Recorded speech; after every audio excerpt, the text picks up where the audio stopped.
Close your eyes for a second and imagine you're holding a book. Not just any book. A book that has watched the fall of empires, the birth of science, 2 world wars, the moon landing, and the entire internet age. And has never once given up a single secret. A book whose author vanished so completely that we don't even know what continent they were from.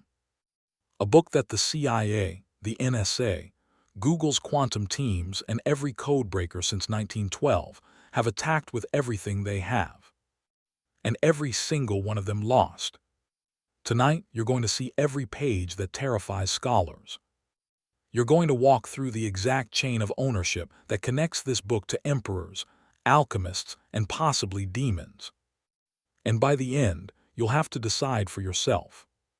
Is the Voynich Manuscript the greatest hoax in history? Or the last surviving voice of a civilization we were never supposed to find? This is it. 240 pages of thick, creamy vellum calfskin, each page roughly 15 by 22 centimeters, smaller than a standard paperback. The cover is modern goat leather added by a previous owner. The original binding is long gone.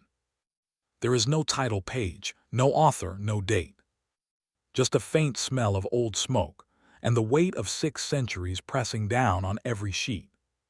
Carbon-14 dating on the vellum itself was done in 2011 at the University of Arizona. The animal died between 1404 and 1438 AD.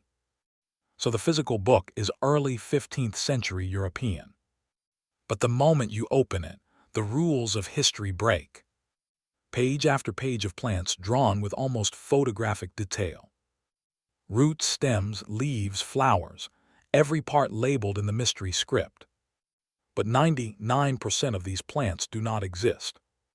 In 1944, botanist Hugh O'Neill claimed he spotted a New World sunflower and an American pepper on pages 1V and 33R. Problem: sunflowers weren't known in Europe until Columbus came back in 1493.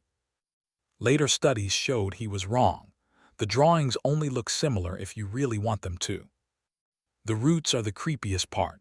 Some look like human organs, others like coral. One looks disturbingly like a tiny octopus. Next come the astronomical and astrological diagrams. Circular diagrams with zodiac-like rings. We see figures that resemble Aries, Taurus, Pisces, but again, slightly wrong.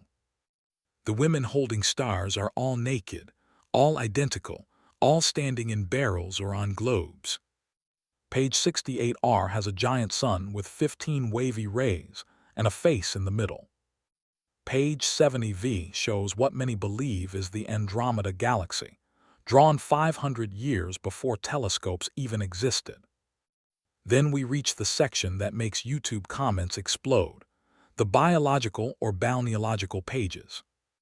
40+ pages of pale, hairless women floating in interconnected pools of green liquid. Some are holding spindles or weird tools. Some have tubes running directly into their abdomens or mouths. The plumbing is incredibly detailed. Valves, nozzles, overflows. It looks like a cross between a medieval spa and a 21st century bioreactor. One researcher counted 252 individual women across the section, all drawn with the same calm, serene expression. When you unfold folios 85 and 86, you get a single sheet almost a meter wide. 9 giant rosettes connected by pathways. Each rosette filled with microscopic detail. Towers, walls, gates, and what looks like a volcano spewing lava in the center. Some see a map of Atlantis. Others see a diagram of the human body's energy centers. One theory claims it's a representation of the known universe in 15th century terms. Finally, the pharmaceutical or recipe section. Roots and leaves drawn next to jars and containers, again labeled in the unknown script. The jars have measurement marks. This is the part that makes people think it's a real herbal written in code. Now let's follow the ownership trail. 1665. Johannes Marcus Mars writes to Athanasius Kircher in Rome and says, quote, "This book once belonged to Emperor Rudolf II, who gave 600 gold ducats for it, a fortune.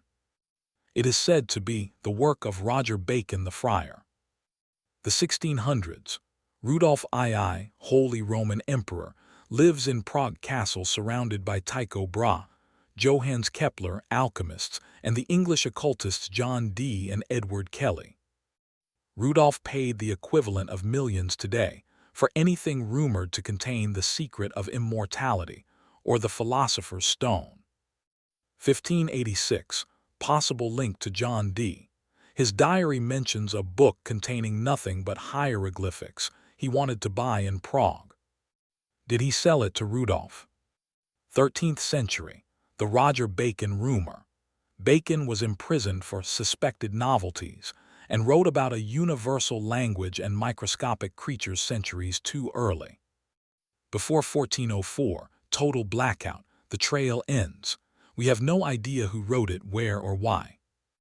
Now comes the 80-year war on the text. 1943–1950. William and Elizabeth Friedman, the couple who broke Japan's purple cipher, lead the U.S. Army's top-secret Voynich study group. After years of work, Friedman concludes, an early example of a synthetic language or possibly a very clever hoax. 1978. The NSA declassifies documents showing they spent years on it. One memo literally says, still unsolved. 2007–2024. The AI era. 2018. Greg Kondrak at the University of Alberta uses AI trained on 380 languages and claims it's Hebrew. Debunked within weeks. 2023.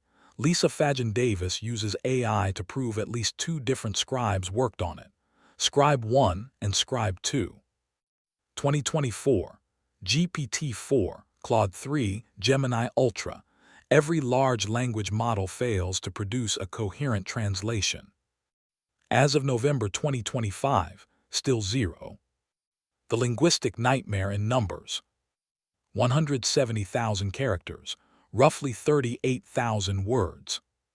It obeys Zipf's law perfectly, entropy almost identical to Latin.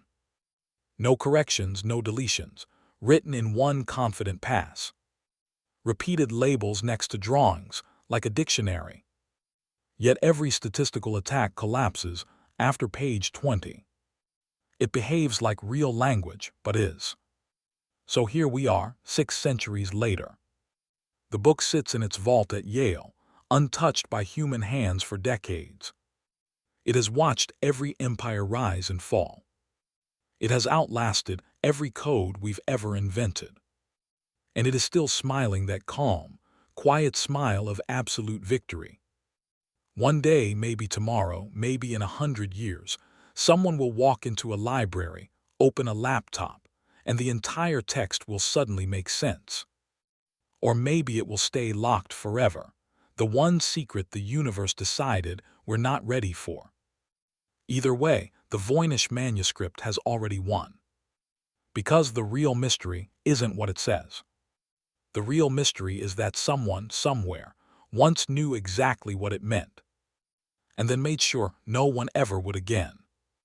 Tell me in the comments the theory that scares you the most. Smash the like button if you're now going to spend the next 3 hours staring at the manuscript scans. And subscribe, because next time we're going 12,000 years into the past to Göbekli Tepe, the place that literally rewrote the history of the human race. Thank you for staying with me in the dark. I'll see you in the next mystery.